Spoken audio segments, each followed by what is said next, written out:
xibaar yu wér te wóor ca tàng tàng ba abonnez-vous pour ngeen di mën di jot suñuy jërë ngeen jëf ci ànd gi ak ñun ci chaîne bi di Buzz 221 HD Bigué Diop ñu gën koo xam ci turu Mame Dior ci série Bété Bété yoon daan na koy teg loxo bu ñu sukkandikoo ci ay information exclusive yu Seneweb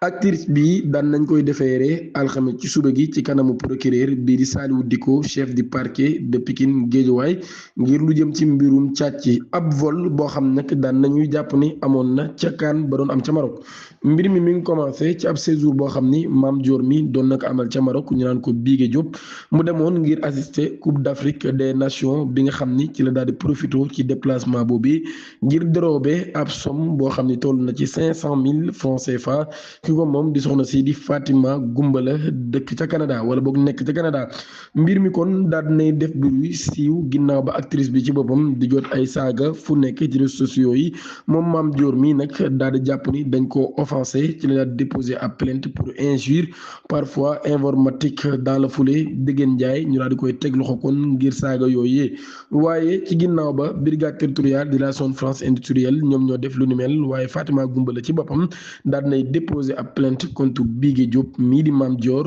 ginnaaw ba ñu daal di koy teg loxo kon defeere ko ngir sàcc xaalis moom mii nag daal dinay nangu ni moom moo jël xaalis bi ci nekk xale bu jigéen bi ca Maroc jeudi ñoom ñaari xale yu jigéen yooyu yëpp daan nañu am ab retour de parquet bu ñu sukkandikoo ci Mor Mbaye Cissé Seneweb di ñaan ngeen abonné ci chaîne bi activé cloche notification bi te aimé vidéo bi jërë ngeen